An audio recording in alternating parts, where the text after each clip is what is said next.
अब तक आपने देखा। नीचे पहुंचकर रुद्राक्ष बहुत ही सावधानी से घर से बाहर निकल जाता है। वह जैसे ही थोड़ी दूर पर पहुंचता है, उसके पास एक ब्लैक कलर की लग्जरियस कार आकर खड़ी हो जाते हैं। उस कार के अपने पास आने से रुद्राक्ष को एक बार के लिए तो थोड़ा सा अजीब लगता है, लेकिन जब वह अंदर बैठे इंसान को देखता है तो वह हैरान हो जाता है और थोड़ा सा डर भी जाता है। अब आगे उस कार के अंदर कोई और नहीं बल्कि राघव था। राघव को वहां देखकर रुद्राक्ष हैरान हो जाता है। तभी राघव रुद्राक्ष देखकर कहता है, रुद्राक्ष सर प्लीज अंदर आ जाए। राघव की बात सुनकर रुद्राक्ष ज्यादा कुछ नहीं कहता और बस चुपचाप कार में बैठ जाता है। रुद्राक्ष के कार में बैठते ही राघव कार स्टार्ट कर देता है और वह लोग रावत मैंशन की तरफ जाने लगता है। कार में इस वक्त बहुत ही शांति थी, कोई भी कुछ नहीं बोल रहा था। तभी रुद्राक्ष कार के अंदर पहली अजीब सी खामोशी को तोड़ते हुए कहता है, राघव भाई आपको कैसे पता चला कि मैं यहाँ पर हूँ? उद्धरण चिन्ह। रुद्राक्ष की बात सुन राघव कहता है, यह मेरी ड्यूटी है कि मैं आपकी हिफाजत करूं, इसलिए आप जहां भी जाएंगे मैं हमेशा आपके पीछे आऊंगा आपकी सेफ्टी के लिए। और रही बात आपके यहाँ होने के बारे में मुझे पता चलने की, तो जब आप रावत मैंशन से चोरी छुपी निकल रहे थे तब मैंने आपको देख लिया था और तभी से मैं आपका पीछा कर रहा था। राघव की बात सुन रुद्राक्ष बस हमें अपना सर हिला देता है।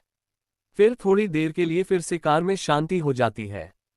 फिर राघव रुद्राक्ष से कहता है, वैसे रुद्राक्ष सर आप इतनी रात को चोरी चुपके पुलिस कमिश्नर के घर पर क्यों गए थे? अगर आपको उनसे कोई जरूरी बात करनी थी तो आप डायरेक्टली उनसे फोन करके बात कर सकते थे, या फिर आप उनसे सीधे तरीके से भी मिलने आ सकते थे, लेकिन मुझे आपका यूं उनसे चोरी छुपे मिलने आने का मतलब समझ में नहीं आया।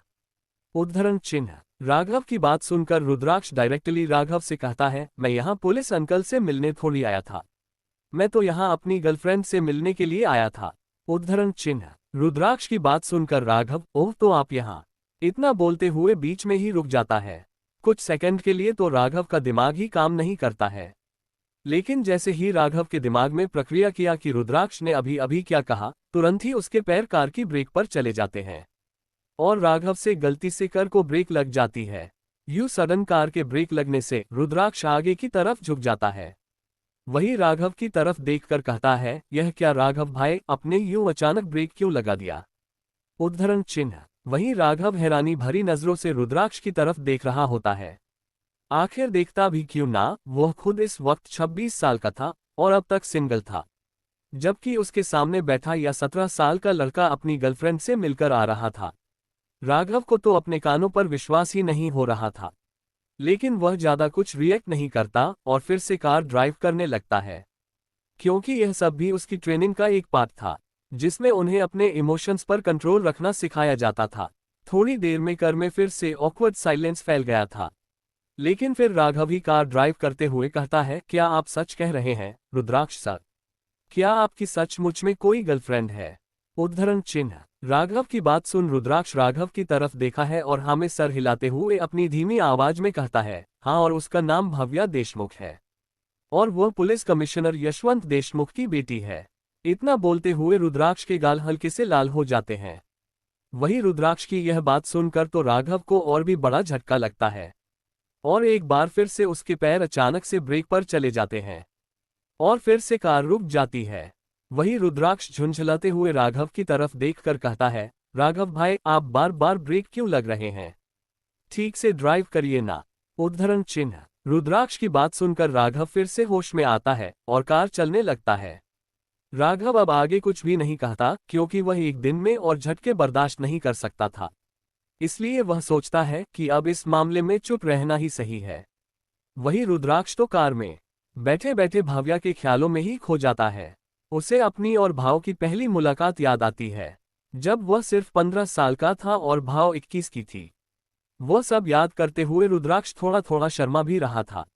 वहीं राघव भी यह सब नोटिस कर रहा था। थोड़ी देर बाद राघव रुद्राक्ष को लेकर रावत मैंशन पहुंच जाता है। वही रुद्राक्ष कार से उतरने के बाद राघव की तरफ देखकर कहता है, राघव भाई आपसे एक छोटी सी रिक्वेस्ट है। रुद्राक्ष इतना बोल ही रहा था कि उससे पहले ही राघव कहता है, रुद्राक्ष सर आप इस मामले में मुझ पर पूरी तरीके से भरोसा कर सकते हैं। मैं यह बात सर या मैडम किसी को भी नहीं बताऊंगा। इतना बोल राघव कार लेकर वहां से चला जाता है। इस वक्त रात के 11 बजे बज गए थे और रावत मैंशन में हर कोई सो चुका था। इसीलिए रुद्राक्ष बिना किसी डर के अपने कमरे की ओर चला जाता है। उसे लगता है कि उसने किसी ने भी उसे नहीं देखा है, लेकिन ऊपर से मिस्टर प्रताप रावत उसे देख रहे थे। वहीं एक तरफ से आकाश ने भी रुद्राक्ष को इतनी रात को बाहर से आते हुए देख लिया था। अगले दिन सुबह ब्रेकफास्ट टेबल पर पूरी फैमिली इस वक्त ब्रेकफास्ट टेबल पर बैठी थी। वही हमेशा की तरह कुसुम जी सबको ब्रेकफास्ट सर्व कर रही थी। सभी शांति से ब्रेकफास्ट कर रहे थे। तभी रुक्मणी जी कहते हैं, मुझे आप सबसे कुछ जरूरी बात करनी है। उसकी बात सुनकर हर कोई उनकी तरफ देखने लगता है। वही राजेंद्र जी के चेहरे पर हल्की सी निराश के भाव नहीं थे, जैसे उन्हें पता हो कि रुक्मणी जी क्या कहने वाली है। तभी रुक्मणी जी आगे कहती हैं, वैसे तो सबको पता ही है कि कुछ दिन पहले हमारी रूपाली की तस्वीर मैगजीन में आई थी, और यह सब कुछ कविता की वजह से पॉसिबल हो पाया था। कविता की फैशन डिजाइनिंग कंपनी ने जिस फैशन डिजाइनिंग कंपटीशन में भाग लिया था, उसमें उनकी कंपनी ने बहुत ही अच्छा प्रदर्शन किया था। इसी बात की खुशी में उन्होंने 2 दिन बाद एक बहुत बड़ी पार्टी रखी है, और हमारे पूरे परिवार को उसमें इनवाइट किया गया है, तो हम सब वहां जा रहे हैं। ये कहते हुए उनके चेहरे पर बहुत ही खुशी झलक रही थी। रुक्मणी जी की बात सुनकर वैशाली और रूपाली के चेहरे पर भी चमक आ जाती है। Chapter 115 party invitation part 2। अपनी बात खत्म कर रुक्मणी जी प्रताप की तरफ देखती हैं। प्रताप जी चुपचाप अपना फास्ट कर रहे होते हैं। ये देख रुक्मणी जी कहती है, प्रताप तुमने मेरी बात सुनी कि नहीं? रुक्मणी जी की बात सुनकर प्रताप जी एक नज़र उन्हें देखते हैं और कहता है, हाँ माँ मैं आपकी बात सुनी। इतना बोल वह फिर से अपना ब्रेकफास्ट करने लगता है। प्रताप जी का ऐसा जवाब रुक्मणी जी को अच्छा नहीं लगता, तो वह चिड़चिड़ी आवाज में कहती है, मेरे कहने का यह मतलब है प्रताप की तुम्हें भी उस पार्टी में आना है। रुक्मणी जी की बात सुनकर प्रताप जी कहते हैं, माँ आप चिंता मत करें, मैं अच्छे से जानता हूँ कि मुझे कहाँ जाना है और कहाँ नहीं। इतना बोल प्रताप जी फिर से चुपचाप अपना ब्रेकफास्ट करने लगते हैं। फिर रुक्मणी जी रुद्राक्ष और रेखा की तरफ देखकर कहती है, रुद्राक्ष रेवा तुम दोनों को खास तौर पर कहना चाहती हूँ कि वहां पर कोई तमाशा खड़ा मत कर देना। पिछली बार तुमने वर्मा परिवार की बहुत बेइज्जती की थी, उसके बावजूद भी कविता ने बहुत ही प्यार से तुम दोनों को खास आने के लिए कहा है, तो वहां जाकर तुम दोनों अच्छे से बिहेव करना और वहां जाकर कुछ ऐसा मत कर देना कि जिससे हमारे परिवार की बदनामी हो। रुक्मणी जी की बात वहां किसी को भी अच्छे नहीं लगती, कुछ लोगों को छोड़कर। वही रुद्राक्ष और रेवा ऐसे रिएक्ट करते हैं जैसे उन्हें रुक्मणी जी की बात सुनाई ही नहीं दी हो। तभी वैशाली जी आग में और घी डालते हुए कहती है, आपने बिल्कुल सही कहा माँ जी। आखिर पिछली बार हमारे परिवार की पार्टी में कविता और उसके परिवार की बहुत ही ज्यादा बेइज्जती हुई थी। मुझे तो लगता है कि हमें उनकी पार्टी में उस दिन के लिए उनसे माफी भी मांग लेनी चाहिए, ताकि हम दोनों के परिवारों के बीच जो कड़वाहट है वह खत्म हो जाए। उद्धरण चिन्ह। वैशाली जी की बात सुनकर रुक्मणी जी कहती है, तुम सही कह रही हो वैशाली, मैं तो ये भी सोच रही थी कि हमें उनके लिए कोई अच्छा सा तोहफा लेकर जाना चाहिए, ताकि हम अपनी गलती के लिए भरपाई कर पाए।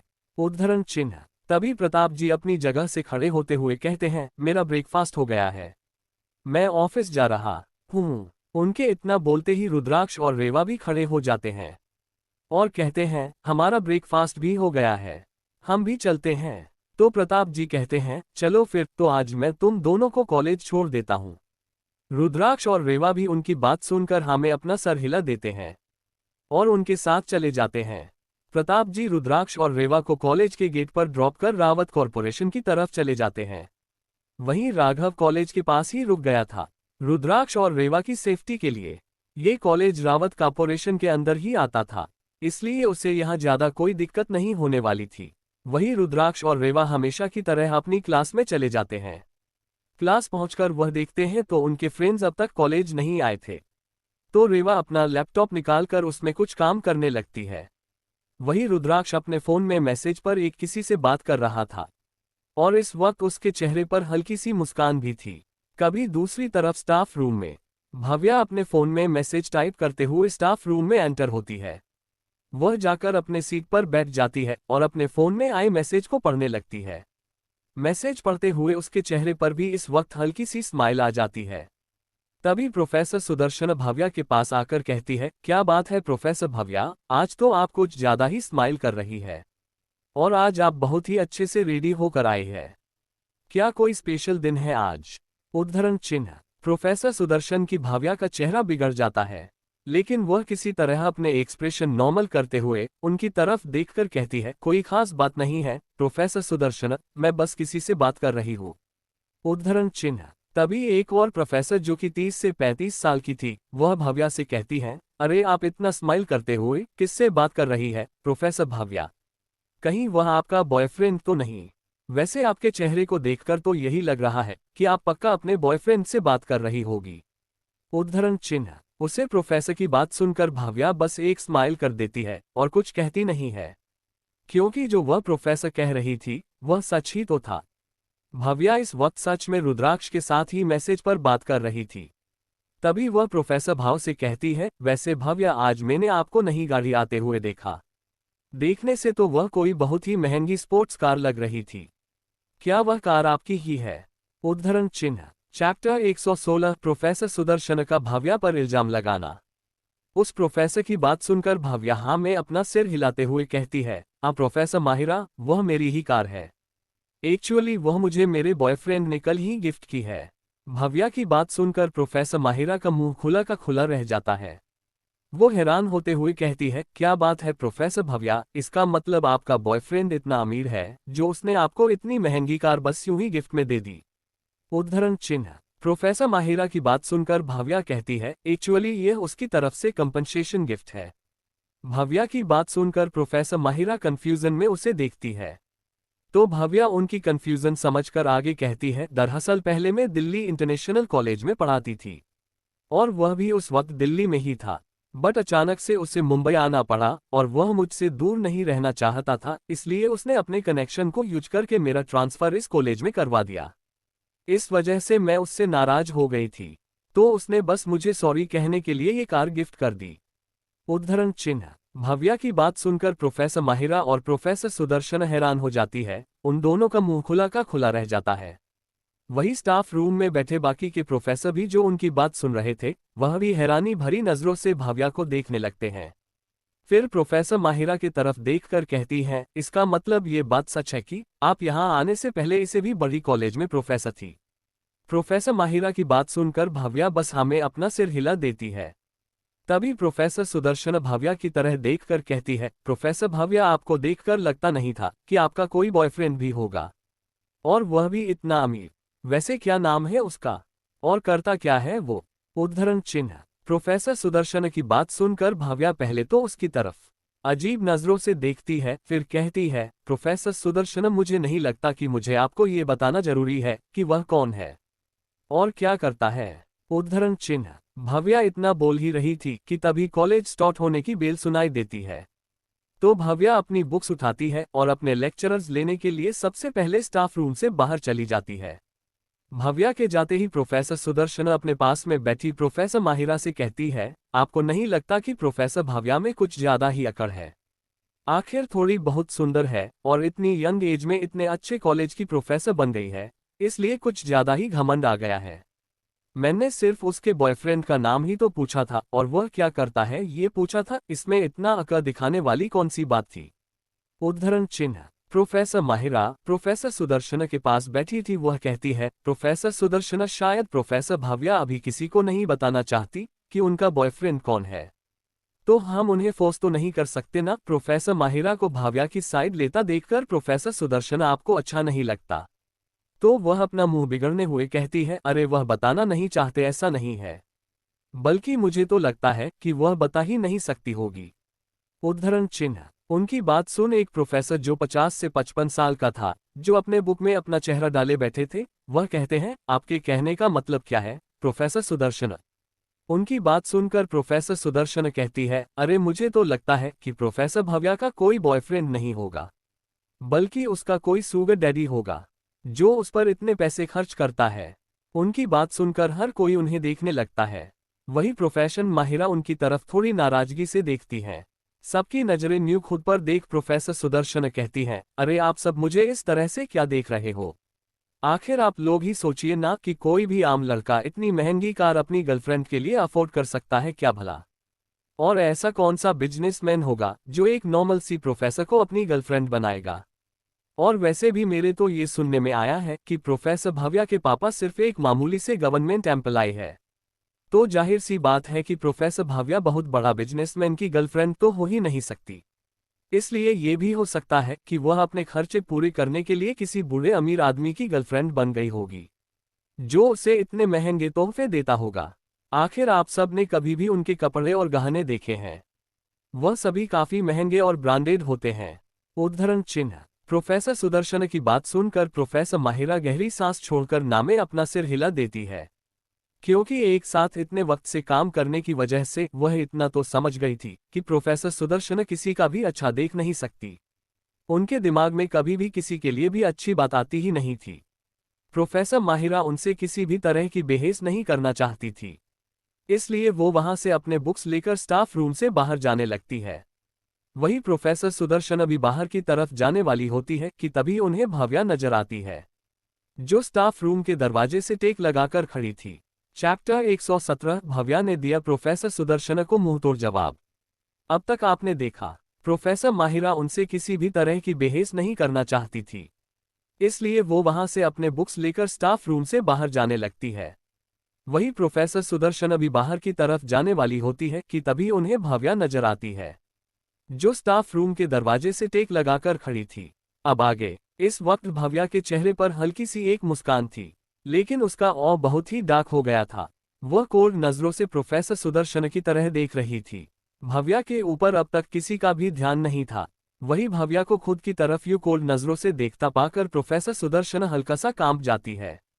वह हकलाते हुए और कहती है, अरे प्रोफेसर भव्या, आप तो अपने लेक्चरर्स लेने के लिए गई थी ना, तो आप यहाँ कैसे? उद्धरण चिन्ह। तभी भव्या कहती है, मैं गई तो थी अपने लेक्चर अटेंड करने के लिए प्रोफेसर सुदर्शन, लेकिन मैं अपनी एक बुक भूल गई थी। बस उसे ही लेने के लिए मैं वापस आई हूँ, और अच्छा हुआ कि मैं वापस आ गई, वरना मुझे ये पता ही नहीं चलता कि आप यहाँ मेरे बारे में सबको क्या बात बता रही है। उद्धरण चिन्ह। फिर भव्या थोड़ा रुककर प्रोफेसर सुदर्शन की तरफ अपने कदम बढ़ाते हुए कहती है, वैसे प्रोफेसर सुदर्शन, मैं किसी की सोच तो नहीं बदल सकती, लेकिन मैं आपको इतना जरूर कहना चाहूंगी कि आप किसी के भी बारे में ऐसी घटिया बातें तब तक ना करें जब तक आपके पास कोई सबूत ना हो। और रही बात मेरा बॉयफ्रेंड कौन है, क्या करता है, वो मुझ पर इतने पैसे क्यों खर्च करता है, उसके लिए आपको ज्यादा सोचने की जरूरत नहीं है। और हाँ, क्या कहा था आपने कि मेरे पापा बस मामूली से गवर्नमेंट एम्प्लॉय है? इतना ही ना, तो बिल्कुल सही कहा आपने। मेरे पापा सिर्फ इस शहर के पुलिस कमिश्नर ही तो है। इसलिए ध्यान रहे कि अगली बार आप मेरे बारे में कोई उल्टी सीधी बात करने से पहले आप एक बार अपने आसपास जरूर देख ले कि कोई है तो नहीं, क्योंकि वह क्या है ना, मेरा बॉयफ्रेंड भी इसी कॉलेज में है। अगर उसने यह बात सुन ली ना, तो हो सकता है कि आपकी जॉब ही चली जाए, और क्या ही पता उसके बाद आपको किसी भी और कॉलेज में जॉब मिले ही ना। तो अगली बार जब आपको कुछ बोलना हो तो अपनी जुबान पर थोड़ा सा कंट्रोल बनाए रखें, ठीक है? इतना बोलकर भव्या प्रोफेसर सुदर्शनों को एक स्माइल पास कर देती है, और बिना किसी की परवाह किए अपने टेबल से अपनी बुक लेकर चली जाती है। भव्या के जाने के बाद पूरे स्टाफ रूम में जो शांति फैल गई थी, वह प्रोफेसर आशीष की क्लैपिंग से टूटती है। वह क्लैपिंग करते हुए कहता है, वाओ, वोट अ कॉन्फिडेंस। फिर वह प्रोफेसर सुदर्शन की तरफ देखकर कहता है, वैसे सुदर्शन मैम, पहली बार आपको आपके टक्कर का कोई मिला है जो आपके मुंह तोड़ जवाब दे सके। उद्धरण चिन्ह। प्रोफेसर सुदर्शन को कॉलेज में कई स्टूडेंट्स और प्रोफेसर पसंद नहीं करते थे, क्योंकि वह बहुत ही घमंडी और लालची प्रोफेसर है। साथ ही उसके कारनामे तो मैं ऑलरेडी बता चुकी हूँ। प्रोफेसर सुदर्शन को इसलिए कोई कुछ नहीं कहता था, क्योंकि एक तो उसे आमिर स्टूडेंट की फैमिली सपोर्ट करती थी, और दूसरा कि कॉलेज के डायरेक्टर में से एक उसका रिश्तेदार था। इसीलिए उसे ज्यादातर कोई प्रोफेसर भी बदतमीजी से बात नहीं करता था, नहीं तो वह उसकी जॉब छीन सकती थी। लेकिन पहली बार किसी प्रोफेसर ने उनके साथ बदतमीजी की थी, इसलिए उसे बहुत गुस्सा आता है, और वह गुस्से में भव्या को जाते हुए देख रही थी। वही प्रोफेसर आशीष की बातें उसके गुस्से में और यह डालने का काम कर रही थी, लेकिन वह कुछ भी कह नहीं पाती। वही बाकी के प्रोफेसर भी अपने अपने लेक्चरर्स लेने के लिए चले जाते हैं। तभी प्रोफेसर सुदर्शन अपने आप से कहती है, मैं तुम्हें छोड़ूंगी नहीं प्रोफेसर भव्या, देख लेना, इस बेइज्जती का बदला मैं तुमसे एक दिन जरूर लेकर रहूंगी। इतना बोलकर वह गुस्से में अपना पैर पटकते हुए अपनी क्लास में चली जाती है। दूसरी तरफ रावत कॉर्पोरेशन में प्रताप रावत इस वक्त अपने ऑफिस में बैठे हुए थे। उनका असिस्टेंट विवेक उनके सामने सर झुकाए हुए खड़ा था। वही प्रताप रावत अपनी चेयर पर बैठकर एक फाइल को बहुत ही ध्यान से पढ़ रहे थे। तभी उनका असिस्टेंट विवेक कहता है, सर हमें कविता वर्मा की तरफ से एक पार्टी इनविटेशन आया है, क्या आप वहां जाना चाहेंगे? उद्धरण चिन्ह। विवेक की बात सुनकर प्रताप जी कहते हैं, ऑफ कोर्स विवेक, ये भी कोई पूछने की बात है। वैसे भी कविता वर्मा ने हमें बहुत ही प्यार से बुलाया है, तो हम भला उन्हें मना कैसे कर सकते हैं।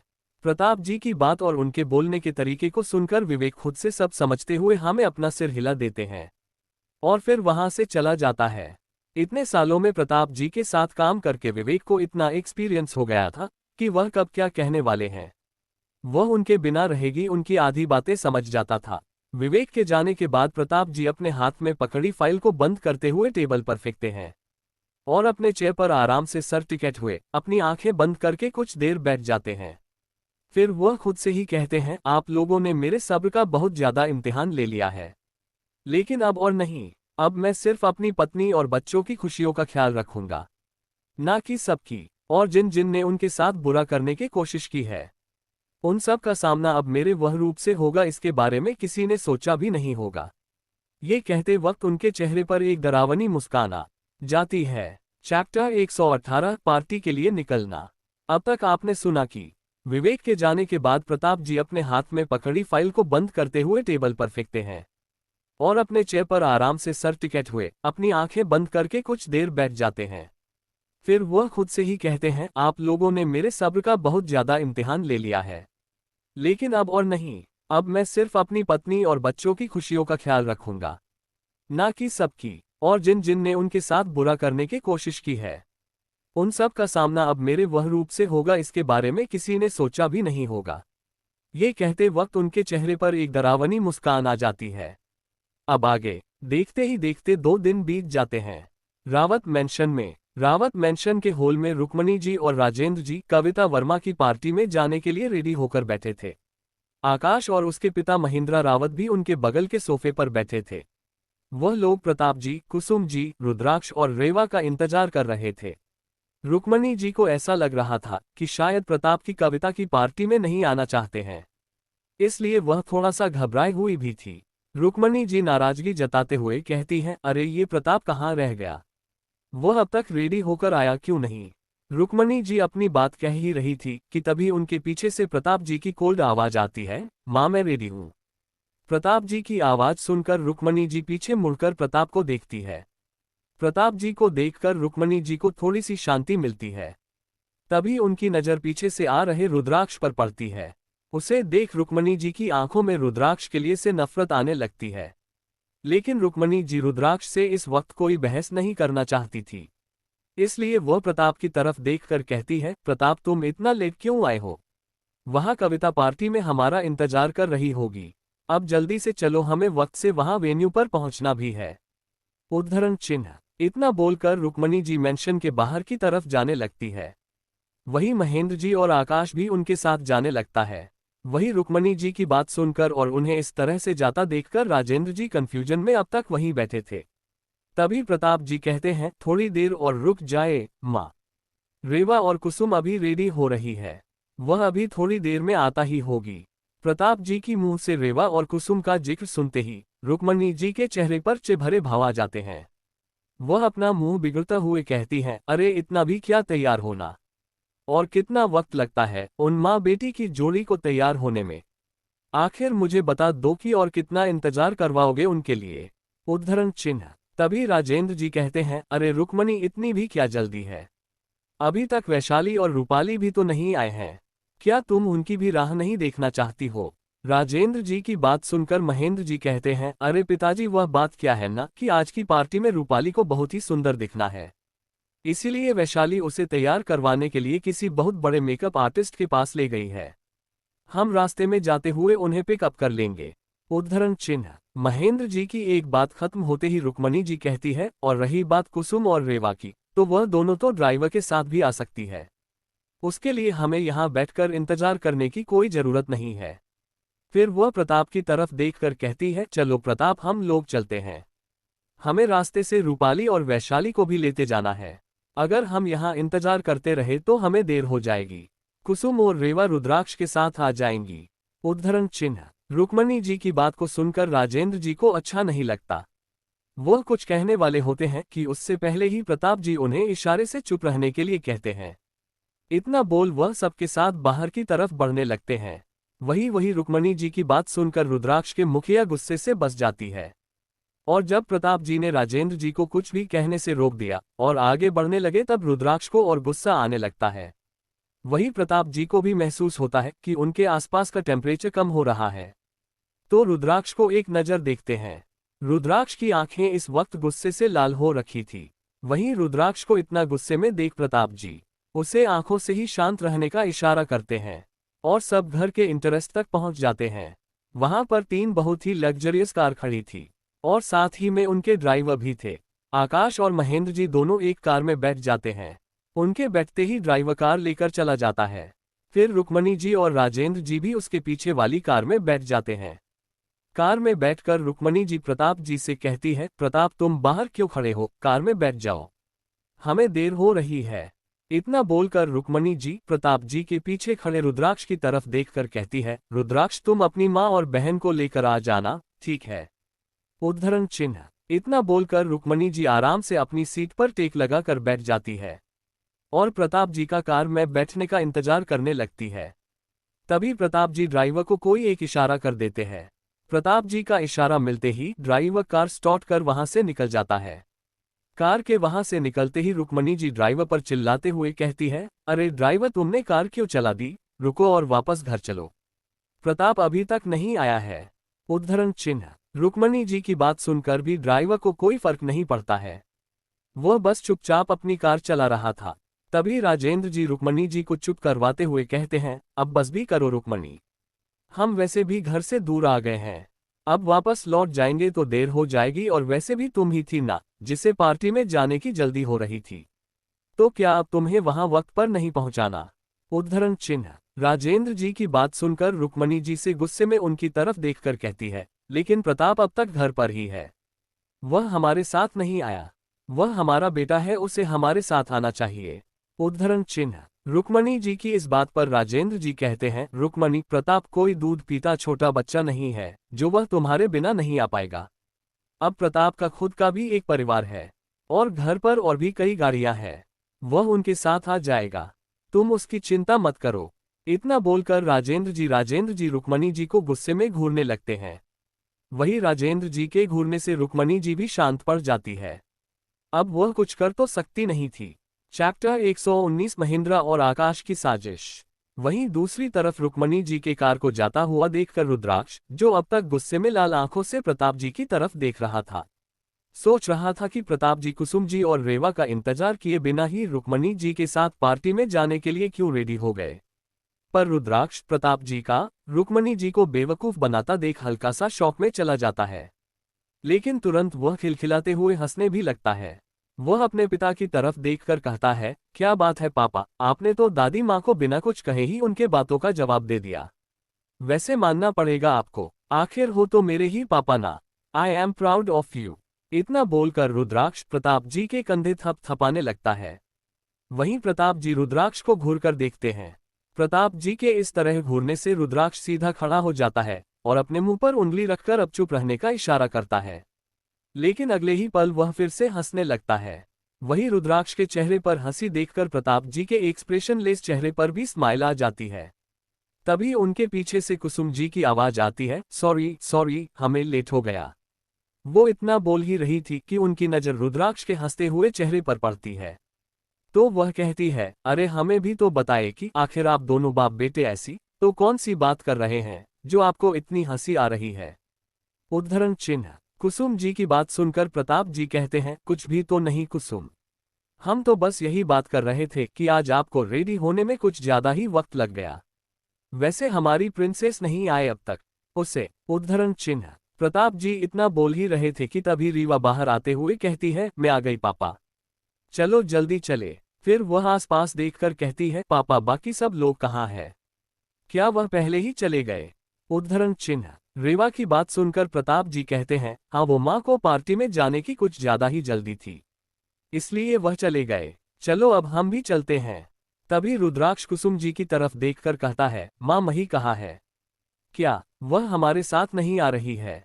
उद्धरण चिन्ह। रुद्राक्ष की बात सुनकर कुसुम जी कहती है, नहीं रुद्राक्ष, मही हमारे साथ नहीं आ रही। वैसे भी वह पार्टी बड़े लोगों की है, वहां कोई भी बच्चा नहीं होगा तो वह वैसे भी वहां बोर हो जाएगी। और मैंने शाम को ही मीना से कह दिया था कि वह मही को टाइम पर डिनर करवा दे और उसे ठीक से सुला भी दे और हमारे वापस आने तक मही का ख्याल रखें। उद्धरण चिन्ह। कुसुम जी की बात सुनकर रुद्राक्ष और रेवा को मही की चिंता होने लगती है, क्योंकि वह जानते थे कि मीना मही का बिल्कुल भी ख्याल नहीं रखोगी। इनफैक्ट रुद्राक्ष और रेवा ये भी जानते थे कि मीना मही को वैशाली जी और रूपाली के कहने पर परेशान भी करती है जब वह अकेली रहती है। लेकिन इस वक्त उन दोनों के पास मीना के खिलाफ कोई भी सबूत नहीं था, इसीलिए वो दोनों ज्यादा कुछ कर नहीं सकते थे। तभी रुद्राक्ष रेवा को इशारों में कुछ कहता है। वही रुद्राक्ष की इशारे को समझकर रेवा कुसुम जी से कहती है, माँ आप लोग कार में बैठिए, मुझे जरा प्यास लगी है, मैं पानी पीकर अभी आती हूँ। इतना बोल वह किचन की तरफ चली जाती है। रेवा इतनी जल्दी चली गई थी कि कुसुम जी को उसे कुछ कहने का मौका ही नहीं मिला। अब तक ड्राइवर भी कार लाकर खड़ा कर देता है, तो प्रताप जी ड्राइवर से कार की चाबी लेकर कहते हैं, आज मैं ही ड्राइव करूंगा, आपको आने की जरूरत नहीं है। इतना बोलना वह ड्राइविंग सीट पर बैठ जाते हैं। प्रताप जी को ड्राइविंग सीट पर बैठा हुआ देखकर कुसुम जी रुद्राक्ष की तरफ देखकर कहती हैं, रुद्राक्ष तुम अपने पापा के बगल में बैठ जाओ। इतना बोलकर वह पीछे बैठने ही वाली होती है कि उनसे पहले ही रुद्राक्ष वहां बैठ जाता है और कहता है, नहीं माँ आप ही आगे बैठ जाए, मैं यहाँ पीछे ही ठीक हूँ। उद्धरण चिन्ह। रुद्राक्ष की बात सुनकर कुसुम जी स्माइल करते हुए प्रताप जी के पास पैसेंजर सीट पर बैठ जाते हैं। थोड़ी देर में रेवा भी बाहर आ जाती है और रुद्राक्ष के बगल में ही बैठ जाती है। रेवा के आने के बाद प्रताप जी कार स्टार्ट कर देते हैं और वह सब होटल की तरफ निकल पड़ते हैं। महेंद्रा जी और आकाश की कार में। महेंद्रा जी आकाश को एक छोटा सा पैकेट देते हुए कहते हैं, आकाश इसे अपने पास रखो और इसका इस्तेमाल ध्यान से करना। याद रहे जो गलती तुमने पिछली बार की थी वह दोहरानी नहीं चाहिए। इस बार जो काम मैं तुम्हें दे रहा हूं वह तुम्हें किसी भी कीमत पर पूरा करना ही होगा, वरना हमारे हाथ से सब कुछ निकल जाएगा। उद्धरण चिन्ह। आकाश महेंद्रा जी से वो पैकेट ले लेता है और उनको कहता है, जी पापा आप बिल्कुल चिंता मत कीजिए, इस बार मैं अपना काम किसी भी कीमत पर पूरा करके ही रहूंगा। पिछली बार तो वह बच गया था, लेकिन इस बार वो हमसे नहीं बच पाएगा। इतना बोलकर उसकी आंखों पर एक शैतानी चमक दिखाई देती है। Chapter 120 untitled chapter. दूसरी तरफ होटल द एलन में कविता वर्मा ने अपनी सक्सेस पार्टी शहर के सबसे बड़े होटल द एलन में रखी थी। उसने अपनी पार्टी में है कई बड़े बिजनेसमैन और साथ ही एंटरटेनमेंट इंडस्ट्री के जाने माने डायरेक्टर्स, मॉडल और एक्टर्स को भी बुलाया था। अब तक आधे से ज्यादा मेहमान आ चुके थे। हर कोई कविता वर्मा को इतनी बड़ी अचीवमेंट हासिल करने के लिए को कंग्रेचुलेट कर रहा था। कविता वर्मा भी मुस्कुराकर उन सबसे बात कर रही थी। तभी पार्टी में रावत परिवार की एंट्री होती है। सबसे आगे राजेंद्र जी अपनी रौबदार पर्सनैलिटी के साथ अंदर आते हैं। उनके साथ रुक्मणी जी भी थी। उनके पीछे महेंद्रा जी और वैशाली जी अंदर आते हैं और उनके के पीछे आकाश और रूपाली अंदर आते हैं। उन सबको यहाँ देख कई मेहमान हैरान रह जाते हैं। रावत फैमिली के रुद्राक्ष और रेवा की वेलकम पार्टी में वर्मा फैमिली के साथ जो कुछ भी हुआ था उसकी खबर हर किसी को थी, इसलिए किसी ने कि यह अनुमान नहीं लगाया था रावत परिवार वर्मा परिवार की पार्टी में आएगा। लेकिन लोगों की हैरानी खत्म हो जाती है जब लोग प्रताप रावत, कुसुम रावत, रुद्राक्ष और रेवा को रावत फैमिली के साथ नहीं देखते। जब कविता वर्मा उन्हें देखती है तो वह उनका वेलकम करने के लिए आगे जाती है। कविता वर्मा को देखकर रुक्मणी जी से गले लगाती है और कंग्रेचुलेट करती है। वहीं राजेंद्र जी भी उसे कंग्रेचुलेट करते हैं। फिर वह दोनों आगे चले जाते हैं जहां बुजुर्ग लोग बैठे हुए थे। महेंद्रा जी और आकाश भी कविता को कंग्रेचुलेट देकर वहां से निकल जाते हैं। फिर वहां रुक्मणी जी, वैशाली जी और रूपाली ही रह जाती है। वही प्रताप जी को उनके साथ ना आया हुआ देखकर कविता का चेहरा थोड़ा सा उतर जाता है। वह उदास मन से रुक्मणी जी से कहती हैं, रुक्मणी आंटी क्या प्रताप, रेवा और रुद्राक्ष आपके साथ नहीं आए? उद्धरण चिन्ह। उनका जिक्र सुनते ही रुक्मणी से नाराजगी जताते हुए कहती है, वह लोग रास्ते में ही हैं।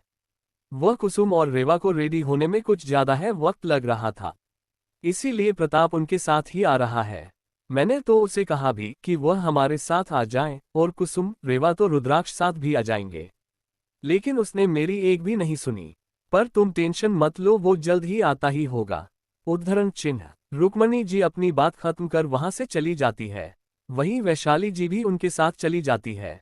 और रूपाली कविता वर्मा के साथ ही वहां रुक जाती है, बाकी के मेहमानों का वेलकम करने के लिए। क्योंकि वही कविता वर्मा की कंपनी की मेन फीमेल मॉडल थी, इसलिए वह आज की पार्टी की स्टार भी थी।